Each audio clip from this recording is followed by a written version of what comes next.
Bienvenue de nouveau tout le monde. Nous sommes rendus à la séance de clôture du Sommet Canary 2021. J'ai le plaisir de présenter Stéphanie Cavin, qui est professeure à l'École des affaires internationale de l'Université Carleton. Dans ses recherches, elle se penche sur la sécurité nationale et internationale en technologie. Elle enseigne la protection d'infrastructures critiques, la technologie en temps de guerre et le renseignement et la sécurité nationale. Elle a un doctorat du London School of Economics. Elle est l'autrice de Stand on Guard, Reassessing Threats to Canada's National Security. Elle est co-autrice de l'ouvrage Intelligence and Policymaking de 2012 à 2015. Elle a été analyste de renseignement pour le gouvernement canadien. Elle s'occupait de questions de sécurité nationale. J'ai bien hâte d'entendre la présentation de Stéphanie. Veuillez accueillir avec moi Stéphanie Carvin.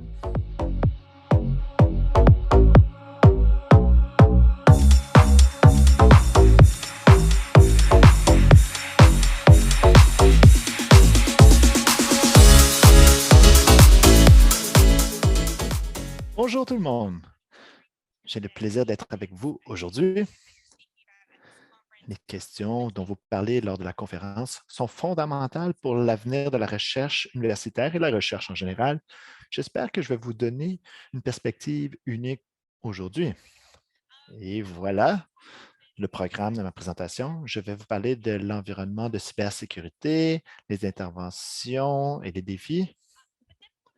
Mais aussi, je veux m'attarder aux relations entre la sécurité nationale et le monde universitaire. Je veux regarder le contexte historique qui va expliquer certains des défis actuels et je vais aussi parler de l'environnement des menaces actuelles. Enfin, je vais regarder ce que les établissements de recherche doivent se poser comme question et les requêtes que les établissements devraient faire auprès des gouvernements. Je vais me concentrer surtout sur le contexte canadien, mais les enjeux au Canada ne sont pas uniques au Canada. Si vous participez de l'étranger, j'espère que vous allez pouvoir tirer des leçons utiles aussi. Avant de commencer, je vais vous expliquer un peu le contexte. Vous avez entendu mon introduction, mais de 2012 à 2015, j'ai travaillé comme analyste de renseignement avec la Direction générale de l'évaluation de renseignement au gouvernement canadien. Avant, j'étais professeur au Royaume-Uni et maintenant, je suis professeur à l'Université Carleton. Je suis dans une position assez unique. J'ai pu travailler dans un service de renseignement, mais j'ai aussi beaucoup d'expérience d'universitaire. Je pense que j'ai de l'expertise dans les deux domaines. Je me suis posé la question sur la recherche en matière de sécurité, les partenaires de sécurité, et de regarder la perspective des sciences de l'information. Je travaille avec des ingénieurs et les membres de l'équipe sur les infrastructures critiques de l'Université Carleton. J'aime penser que j'ai la perspective des sciences naturelles, des sciences appliquées. Je parle aussi de la perspective d'un professeur blanc, féminin. Je vais vous parler des questions qui touchent la communauté canadienne asiatique. Les crimes haineux contre la communauté asiatique ont pu augmenter de l'ordre de 700 dans certaines régions au Canada. En regardant les enjeux aujourd'hui, nous devons aussi prendre la perspective antiraciste. J'aimerais vous dire d'entrée de jeu, lorsque nous parlons de sécurité nationale, nous avons fait des erreurs dans le passé. Lorsque nous cherchons des solutions dans l'avenir, est-il possible de le faire en garantissant l'unité du Canada au lieu de créer un climat de peur? Quel est le contexte canadien dans lequel la recherche se trouve sous de nouvelles menaces? Regardons le contexte général. Premièrement, nous n'avons pas besoin de nous attarder trop longtemps ici. Nous avons des attaques. Nous avons vu une augmentation du niveau des attaques DDoS, les attaques par déni de services distribués. Il s'agit d'un script qui essaie d'engorger un site web, mais nous avons vu des attaques aux États-Unis qui peuvent vraiment neutraliser l'Internet, surtout lorsqu'il est question de services de registre, ce qui peut toucher une grande partie des États-Unis, le Canada également. Lorsque vous avez ces attaques DDoS à grande échelle, ça peut toucher les établissements de recherche qui essaient de mener leurs travaux. Nous voyons aussi des attaques plus graves par rapport aux logiciels qui s'attaquent au système de surveillance et d'acquisition de données. On passe souvent aux empilades net, mais il y a d'autres aussi types qui sont attaqués. Les établissements de recherche ne sont pas toujours les cibles d'attaques directes, mais les établissements peuvent être touchés par ces attaques. Ensuite, il y a l'espionnage. C'est une menace importante. Nous voyons des instances canadiennes qui surveillent de près la Chine, la Corée et l'Iran comme des sources de menaces potentielles d'espionnage. Mais il y a aussi d'autres pays en question. Nous voyons plusieurs cibles d'espionnage, qu'il s'agisse de trouver des renseignements. Il y a une expression, un adage qui dit les espions portaient anciennement des imperméables et maintenant ils portent des sarraux de laboratoire. On a tendance à penser que les universités sont un peu des dommages collatéraux des attaques, alors que l'espionnage touche principalement les universités. J'y reviendrai plus tard. Les crimes sont de nouvelles menaces. Nous voyons différentes installations ciblées par les rançongiciels. Vous avez peut-être entendu parler des hôpitaux à Terre-Neuve. Les hôpitaux doivent utiliser un système papier-crayon pour atténuer les effets de la fermeture des systèmes TI par des attaques de rançongiciel. Nous allons voir plus d'attaques par rançongiciel sur les universités. Enfin, il y a la question des gérances étrangères ou l'influence étrangère clandestine. Ce sont des campagnes d'intimidation et d'influence. Au Canada, nous essayons de voir comment composer avec la question de désinformation en ligne. On peut même parler de mauvaise information maintenant. Ce sont des dossiers qui sont volés d'un établissement, d'une personne, et ensuite ils sont partagés en ligne ou altérés pour donner une mauvaise image à la personne ou l'organisation.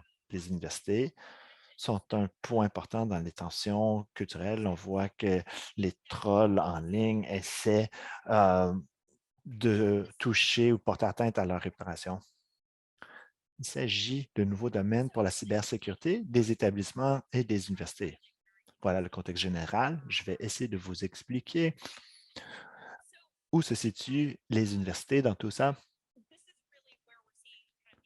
Voici le paysage des cibles d'espionnage. Les entreprises étatiques qui nous concernent quand nous regardons les cibles d'espionnage, la recherche sur les vaccins. Le service de renseignement avait publié des commentaires publics à ce sujet. On avait nommé publiquement la Russie comme un pays qui essayait de voler activement de la propriété intellectuelle qui était créée par des établissements de recherche au Canada. Mais ce n'est pas tout. Si nous regardons les imperméables par rapport au sarrau, l'idée des stratégies, des intérêts, de savoir ce que l'établissement pense ou essaie de faire peut être d'un intérêt pour différents pays. Regardez un ancien exemple de Coca-Cola lorsque l'entreprise pensait acheter une entreprise chinoise. La Chine n'aimait pas beaucoup cette idée et Coca-Cola avait été supposément piraté par des pirates chinois qui voulaient savoir quels étaient les profits et les recettes de Coca-Cola pour essayer de contrer les tentatives d'achat de l'entreprise par Coca-Cola. Nous avons aussi vu des attaques contre les fournisseurs de services gérés avec l'info nuagique. Ces fournisseurs offrent plusieurs services et encore plus depuis la pandémie pour bon nombre d'entreprises. Évidemment, Il y a de nombreuses données sensibles, que ce soit des dossiers des RH, des fichiers en cours de travail, des chiffres sur les résultats financiers. On ne pense pas tout le temps à l'information personnelle, notamment les fichiers de santé financiers.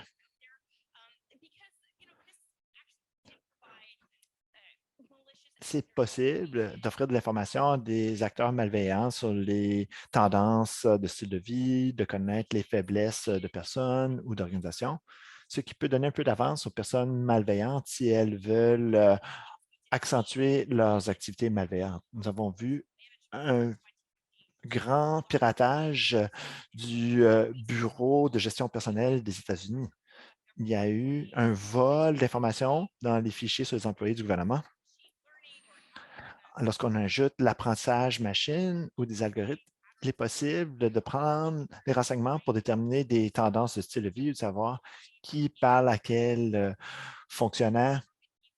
Il est possible de cibler certaines personnes pour d'autres activités malveillantes ou il est possible de voir s'il y a des citoyens qui communiquent avec d'autres gouvernements et les cibler. Et puis, vous vous inquiétez de tous ces éléments comme le piratage SolarWinds ou le piratage du serveur Microsoft Exchange. Les activités que nous observons ciblent non seulement les données et les fichiers personnels, mais toutes sortes de données qui peuvent être alimentées dans des algorithmes d'apprentissage machine. Les données sont un peu comme la nouvelle ressource comme l'or. C'est un enjeu pour les établissements de l'Ouest, mais les renseignements peuvent aussi alimenter les algorithmes d'apprentissage machine et pourraient nous mettre dans des situations inconfortables. Dans des pays adverses, il n'y a pas tout le temps des lois sur la confidentialité des données. Il faut en être conscient alors que les chercheurs collectent des quantités importantes de données. Nous les utilisons pour des services de santé, pour comprendre d'autres tendances. Est-ce que nous savons à quel point les données peuvent être combinées avec d'autres données afin de dresser le portrait de certaines personnes, de sociétés, de populations vulnérables qui pourraient être exploitées à des fins qui nous mettraient mal à l'aise? Quels sont les défis? Vous avez les différents défis liés à la cybersécurité, mais voici les points importants que je souhaite faire. La société n'est pas prête à faire face à ces menaces grandissantes et ces menaces de plus en plus sophistiquées. Qu'il s'agit de l'attaque SolarWinds ou les attaques sur le serveur Microsoft Exchange, ce sont des très grandes attaques de piratage. Depuis la pandémie, nous partageons plus d'informations en ligne sur nous-mêmes et nous ne concevons pas les systèmes forcément pour la sécurité. Nous cherchons souvent les solutions les moins coûteuses et les plus rapides, surtout dans une situation de pandémie lorsque tout doit être transféré en ligne. Nous ne choisissons pas le matériel ou le logiciel conçu en fonction de la sécurité. Nous choisissons ce qui est accessible, pas très coûteux et rapide. Nous avons aussi des politiques désuètes dans les universités, dans le gouvernement. Nous n'avons pas toujours les normes de sécurité, bien qu'il y ait eu des pourparlers pour aller dans cette direction. Enfin, il y a un manque de confiance entre le gouvernement, le secteur privé et le milieu universitaire. J'y reviendrai dans un instant.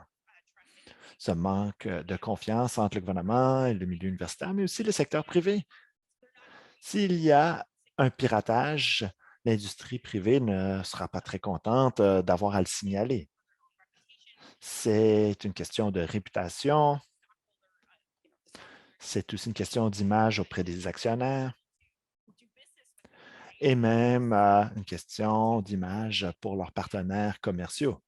Comment solidifier la confiance afin que les entreprises puissent approcher le gouvernement sans craindre pour leur réputation? Quels sont les défis pour les universités? J'ai parlé du concept de confiance.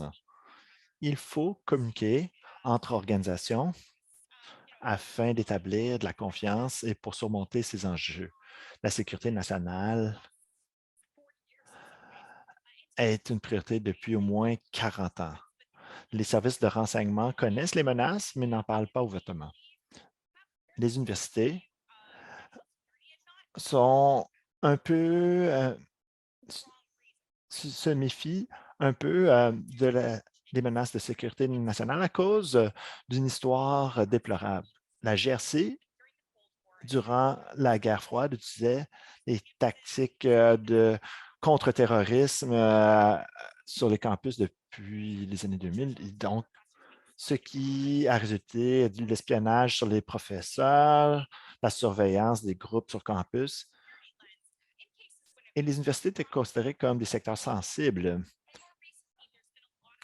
Il y a eu beaucoup de critiques que le service de renseignement et les autorités policières surveillent les groupes islamiques sur les campus. Il n'y a pas eu beaucoup de transparence et il y a beaucoup de ressentiment parmi les communautés musulmanes. J'avais un discours ce matin où j'ai fait une discussion ce matin avec une personne qui travaille avec les communautés musulmanes et cette personne me confiait qu'elle s'inquiétait que ce qui arrive à sa communauté depuis 20 ans va ensuite être appliqué aux communautés chinoises. Voilà le contexte des pourparlers en sécurité nationale entre le gouvernement et les universités. La sécurité nationale peut se tromper lorsqu'elle compose avec les universités. Et à cause de cette histoire, les universités hésitent à parler à la sécurité nationale, mais à cause des répercussions des politiques, les établissements de sécurité nationale ne savent pas exactement comment parler aux universités. Les agences de sécurité nationale traitent les universités et les établissements de recherche comme des secteurs sensibles. Pour parler à un secteur sensible, il faut passer à travers plusieurs étapes de permission pour le faire. Nous avons construit un mur très épais entre la sécurité nationale et le milieu universitaire, pour des bonnes raisons ou des raisons justifiées que je viens d'expliquer. Cette paroi est importante. Il faut maintenir cette cloison dans une démocratie. On ne veut pas que la sécurité nationale dicte les questions de recherche dans les universités. Mais nous constatons qu'il faut quand même avoir des fenêtres dans ce mur, permettant des discussions et des échanges de façon transparente et ouverte. J'espère que dans des événements comme celui-ci et dans d'autres contextes, nous allons pouvoir avoir un système où nous pouvons protéger la recherche et protéger la sécurité nationale tout en le faisant dans un cadre éthique. Nous avons besoin de tenir ces discussions, d'avoir des choses protégées par mur, des échanges par des fenêtres. C'est qu'il y a plusieurs enjeux de sécurité. Je voulais ancrer ma présentation sur la cybersécurité, mais soyons réalistes. Il y a d'autres enjeux simultanés dans le monde de la sécurité nationale qui touchent les campus universitaires. Premièrement, la surveillance de groupes étudiants. Nous avons vu certains groupes surveillés. Il y a eu des allégations contre les Chinois dans les associations de recherche qui participent à des activités où les étudiants chinois sont surveillés par rapport à leurs activités sur le campus et leur groupe. Human Rights Watch a mené des entretiens auprès d'universitaires en Australie, au Canada, en France, aux États-Unis par rapport à leur expérience de surveillance. Il y a eu plusieurs cas dans lesquels les familles des étudiants ont été menacées selon les opinions exprimées par des étudiants dans des salles de classe dans l'Occident. D'autres Chinois sont restés silencieux de crainte que leurs propos soient rapportés au gouvernement chinois. Il y a eu aussi des signalements d'ingérence étrangère dans les campus au Canada. Nous avons vu des événements de dénonciation contre les Ouïghours et les Tibétains à l'Université de Toronto, campus Scarborough. Lorsqu'une femme tibétaine est devenue présidente universitaire, elle a été ciblée par des campagnes de harcèlement En 2013, l'Université de Calgary a été punie lorsqu'elle a invité le Dalai Lama. Les diplômes de l'Université de Calgary n'étaient plus reconnus par Pékin. Ce n'est pas seulement les étudiants chinois. Nous avons vu des campagnes étrangères contre des étudiants tamouls dans la communauté tamoule, des étudiants saoudiens aussi, des étudiants russes. Donc, ce n'est pas seulement une question chinoise. Il y a d'autres acteurs dans ce domaine. Ça démontre qu'il y a un contexte généralisé dans lequel nous devons tenir ces discussions. Nous avons des questions sur les études pour des domaines. Nous avons tendance à transférer la responsabilité vers des établissements externes et nous offrons de l'information privée sur les étudiants pour qu'ils puissent suivre des cours. L'Institut Confucius censurait les idées et les conversations et a même congédié des professeurs lorsqu'ils ont des croyances qui ne cadrent pas bien avec les croyances de l'Institut Confucius. En parlant du côté cybersécurité, nous pouvons parler de vol de propriété intellectuelle. Ça peut se faire par des tentatives de piratage ou par des menaces de l'interne. Les universités sont conçues pour partager l'information. Mais l'utilisation de l'information et la contribution de l'information à l'économie canadienne est importante. Lorsque nous regardons des grandes quantités de données, ici, je parle de projets qui collectent beaucoup de données sur des personnes, surtout des Canadiens, mais des personnes d'ailleurs. La façon dont les données sont collectées, stockées et partagées importe. Bien que le libre accès est important, dans mes réunions avec des scientifiques, nous avons parlé de ces enjeux. Les scientifiques veulent augmenter le libre accès. Ils insistent auprès du gouvernement pour le libre accès, mais lorsqu'il y a des projets qui peuvent mettre ensemble toutes les données pour établir des tendances de style de vie, il faut faire un peu plus attention lorsque nous partageons les données ouvertement sur lesquelles nous fondons nos recherches. Enfin, il faut se préoccuper des fins pour lesquelles nous menons de la recherche. Le Canada est un chef de file dans l'intelligence artificielle, l'apprentissage machine, la reconnaissance faciale pour la surveillance. Les États autoritaires souhaitent obtenir ces technologies. On se préoccupe que ces technologies peuvent servir à perpétuer des violations contre les droits de la personne.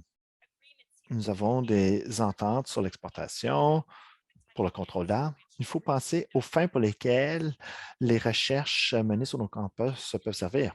Est-ce que c'est vraiment une question de libre accès lorsque nous parlons de collaboration avec un établissement qui appartient à l'armée, qui développe la reconnaissance faciale pouvant servir pour la surveillance de la population du pays? Il y a d'autres enjeux anticipés, notamment les trois grands défis. Le contexte où nous ne concevons pas pour la sécurité et nous cherchons des solutions faciles. Lorsque les universités ont constaté qu'il fallait enseigner en ligne à cause de la pandémie, les universités ont commencé à utiliser les logiciels Alibaba. C'est les logiciels d'un géant technologique chinois afin d'aider les étudiants à naviguer le pare-feu qui bloque la Chine du reste du monde. Une configuration pouvait être pratique pour les étudiants chinois, mais cette configuration permettait aussi la surveillance de ces étudiants dans les salles de classe. Non seulement les étudiants chinois dans les salles de classe, mais tous les étudiants. Il y avait aussi des inquiétudes qu'il puisse y avoir du vol d'identité. Si l'étudiant utilise un identifiant pour se rendre dans une salle de classe, les autorités des pays où les pare-feux sont utilisés pouvaient obtenir les mêmes informations d'identifiants pour se connecter aux autres comptes des étudiants. La décision d'utiliser le logiciel Alibaba a été faite de façon précipitée. Je ne suis pas envieuse des administrateurs qui ont dû prendre ces décisions rapidement en temps réel, mais les universités n'avaient peut-être pas pensé à toutes les répercussions de leurs décisions et de voir si les universités compromettaient la sécurité des étudiants. Est-ce que les universités ont pensé à parler aux agences de sécurité nationale par rapport à ces questions? Clairement, elles ne l'ont pas fait. Si elles avaient pensé au risque de sécurité, est-ce que les universités auraient su qui appeler? Voilà pourquoi il faut des parois et des fenêtres entre les agences de sécurité nationale et l'université. Il faut des échanges responsables pour éviter les erreurs du passé lorsque le gouvernement a réagi à de nouvelles menaces de sécurité. Vous comprenez probablement le point que je veux faire.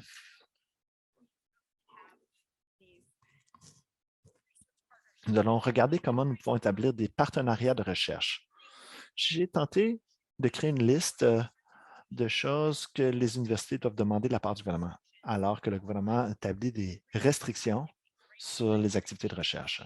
Nous sommes dans un moment de départ, mais c'est un domaine dans lequel le gouvernement pourrait augmenter ses activités.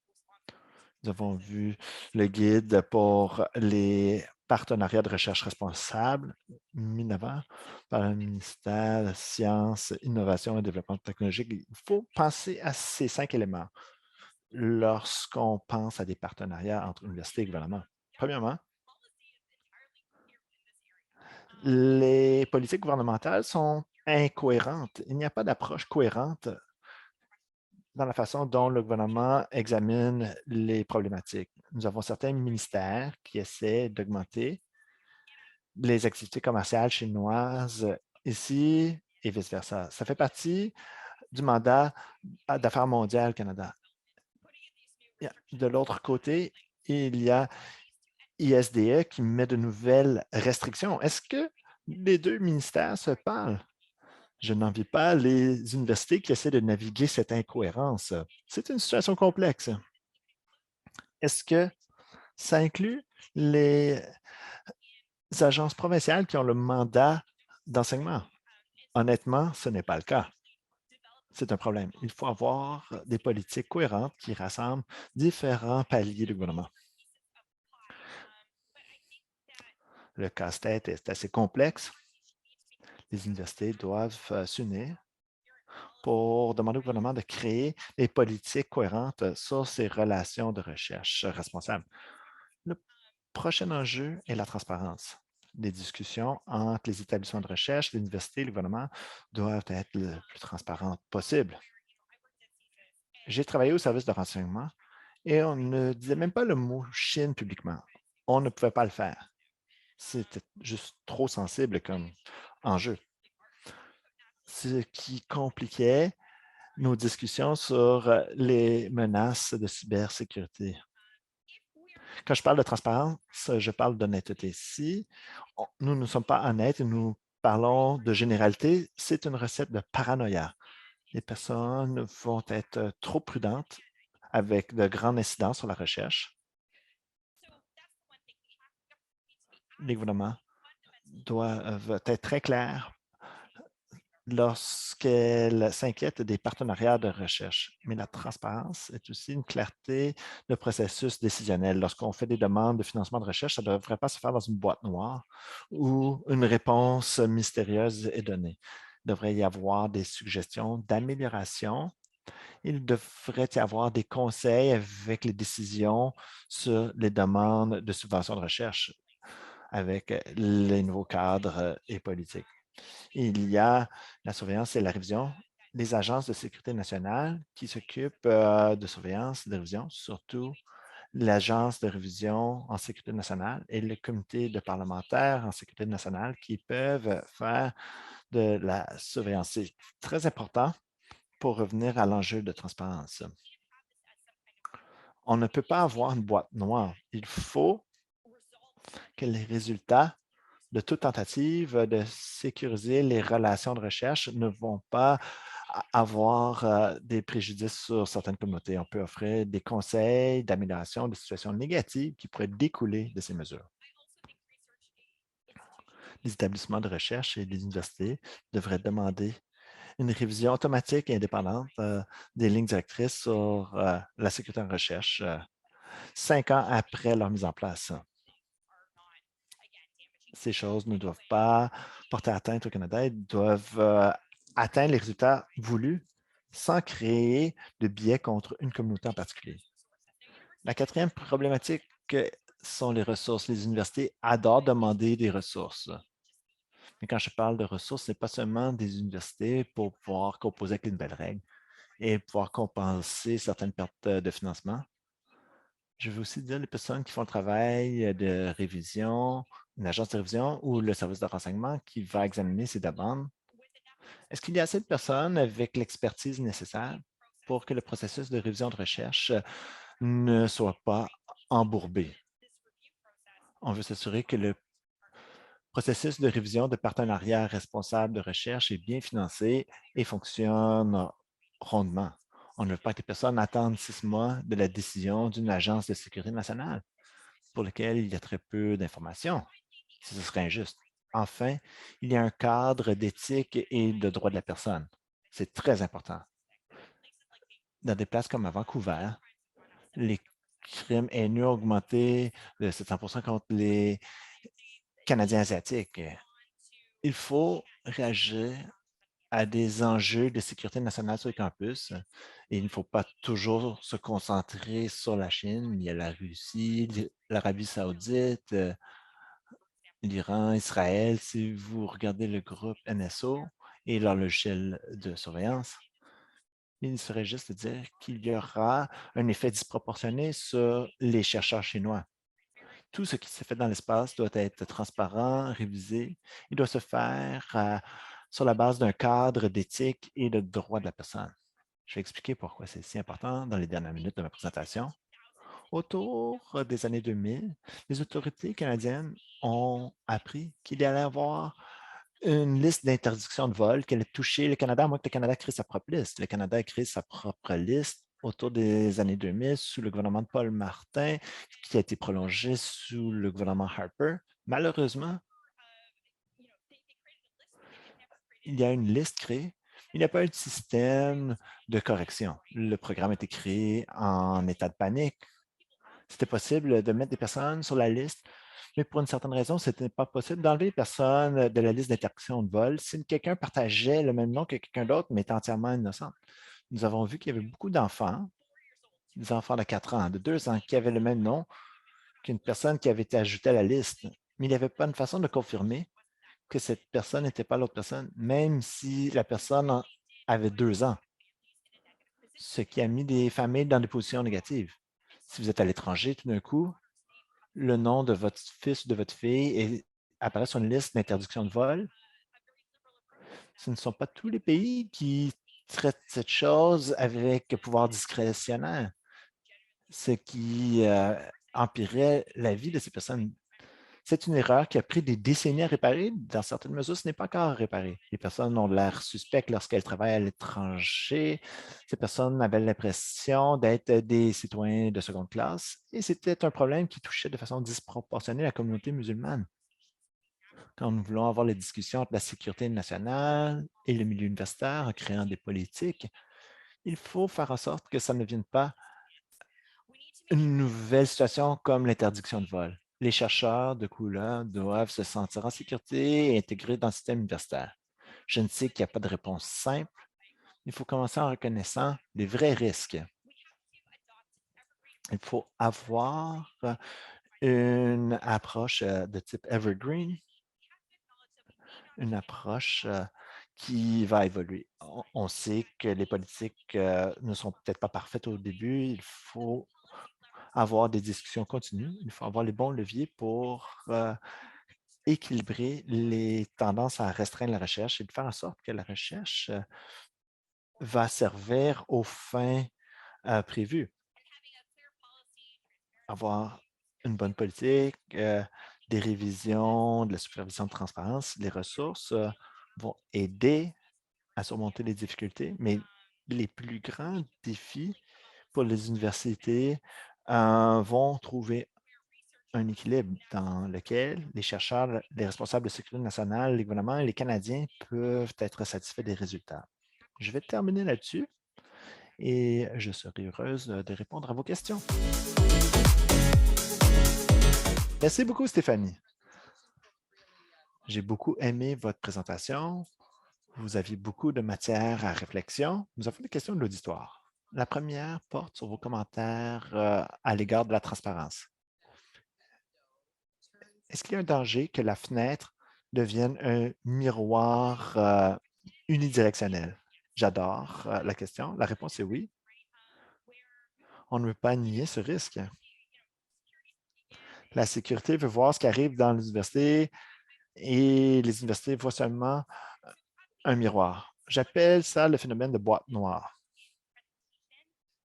Dans ma présentation, j'ai parlé de l'Agence de révision de sécurité nationale en recherche et les agences qui sont responsables de réviser les activités et qui provenaient, mais pas défaire le miroir, mais s'assurer que c'est vraiment une fenêtre bidirectionnelle afin qu'on puisse voir comment les processus fonctionnent et comment ça touche les universités canadiennes.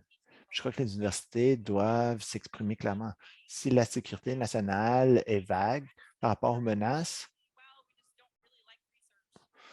de dire qu'on n'aime pas vraiment la recherche de cette façon, ce n'est pas précis. La sécurité nationale doit dire, nous nous préoccupons des relations entre ces logiciels d'apprentissage machine qui peuvent servir à alimenter des systèmes de surveillance. Et voici ces systèmes de surveillance en partenariat avec ces institutions militaires posent problème et nous n'aimons pas l'apprentissage machine de la sorte. Et les universités doivent dire clairement que les agences gouvernementales ne sont pas assez transparentes et insister que ça reste une fenêtre et que ce ne soit pas un miroir unidirectionnel. J'adore la question. C'était une belle métaphore. Nous avons d'autres questions de l'auditoire. Deux questions. Est-ce que nous devrions avoir une nouvelle entente Pearson-Laskin entre les organisations de sécurité et les universités? Peut-être que vous pouvez expliquer l'entente Pearson-Laskin en premier. Ça me prédate un peu, mais l'entente Pearson-Laskin portait sur l'ingérence gouvernementale dans le secteur universitaire. Le gouvernement devait rester à l'extérieur de ces établissements selon l'accord. Je suis réticente d'enlever ces normes. Je parle de mon point de vue universitaire.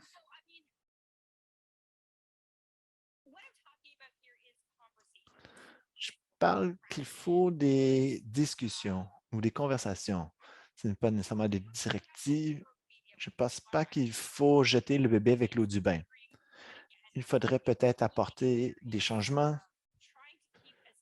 Le plus important, c'est de garder les normes actuelles en place le plus possible au lieu de tout défaire et commencer de zéro. Je comprends la question. J'ai beaucoup entendu parler sur cette entente. Ce n'est pas mon domaine d'expertise. Au cours des 6 dernières semaines, j'ai entendu la question à plusieurs reprises, est-ce qu'on a besoin d'une nouvelle entente de la sorte? Non, je pense qu'il faut garder ces barrières en place, ces séparations en place. Cependant, il faut des conversations. La sécurité nationale devrait seulement intervenir comme dernier recours. S'il y a des préoccupations par rapport à ces questions, ce n'est pas la sécurité nationale qui refuse catégoriquement. Il faudrait dire, nous avons des préoccupations par rapport à un aspect du programme. Est-il possible de faire telle chose? Est-ce qu'on peut offrir des directives pour que le projet soit encore faisable au lieu de seulement faire un refus catégorique avec un marteau? De garder les normes le plus possible, mais je suggère d'avoir des conversations pour rendre les choses plus sécuritaires. Très bien, merci Stéphanie. Une autre question. Que pensez-vous des universités étant plus proactives et d'avoir une culture ascendante où il y a une attente de transparence dans l'articulation de mesures d'atténuation de risque dans les partenariats? Je vois que c'est une bonne approche et c'est l'université qui devrait prendre l'avance ici. La recherche devrait être transparente. On veut protéger certains résultats de recherche et si vous avez des données, vous les protégez, vos données. Il y a des aspects de la recherche qui doivent être protégés, mais les universités doivent mener le pas. Les universités ont leur propre valeur, elles ont leur propre culture. Et les universités devraient le faire de la sorte. Les universités n'ont pas besoin de réinventer la roue. À quoi ressemble la transparence en fonction des valeurs de votre université? Donc, je serais d'accord, tout à fait. Merci. Malheureusement, nous avons seulement le temps pour une dernière question. Ce que nous avons vu au cours de la dernière décennie ou des dernières 12 années, c'est un mouvement vers la science ouverte et les données ouvertes. Certaines personnes vont affirmer que ce que vous dites va à l'encontre de la science ouverte et des données ouvertes. Pouvez-vous nous parler de cette dichotomie? J'ai tenu des réunions cette semaine à ce sujet. C'est vraiment un enjeu pour les scientifiques, hein. Les scientifiques veulent un accès libre accentué, mais les scientifiques ne pensent pas aux enjeux de sécurité nationale. Vous pensez aux partenaires potentiels. La science, c'est vraiment une question de reproduction de résultats. Est-ce qu'on peut prendre les mêmes informations, les mettre dans la même équation pour obtenir les résultats semblables? Le partage des résultats de recherche n'est pas problématique. Publier des articles n'est pas un problème, sauf que si vous partagez toutes vos données de code source ouvert à code source ouvert, peut être problématique. Je vais vous donner un exemple. Vous ne pouvez pas partager des dossiers des tribunaux en ligne au Canada. C'est un problème que j'ai vu. Nous voulions publier un ouvrage sur un incident d'extrémistes à Toronto. Nous voulions avoir toutes les données pour les universitaires, mais il fallait protéger les données par mot de passe pour protéger la confidentialité des personnes, même si ce sont des dossiers publics des tribunaux. Est-ce que ça doit être tout ou rien? Ou est-ce qu'il est possible de contrôler qui a accès aux données? Parce que le chercheur peut avoir une citation légitime. Donc, est-ce qu'il est possible de partager les données avec le chercheur? Il faut penser à qui a accès à quoi. Il faut penser à la signification du libre accès. Est-ce que c'est disponible sur Internet librement ou est-ce qu'il y a certaines protections de l'accès? J'espère que ce sera la voie de l'avenir. C'est une question intéressante. Je ne suis pas convaincu que nous allons régler la question au cours de la prochaine minute. Nous devons continuer d'en parler. Les scientifiques et les universitaires doivent expliquer ces questions si importantes au gouvernement dorénavant. Merci beaucoup, Stéphanie. Ce que nous avons entendu à maintes reprises, c'est l'importance de la communication, des conversations, la coordination et la concertation qui sont très importantes si nous voulons surmonter ce défi ensemble. Merci beaucoup, Stéphanie. Très bonne présentation. Au nom des invités de l'équipe de Canary, merci beaucoup. Merci.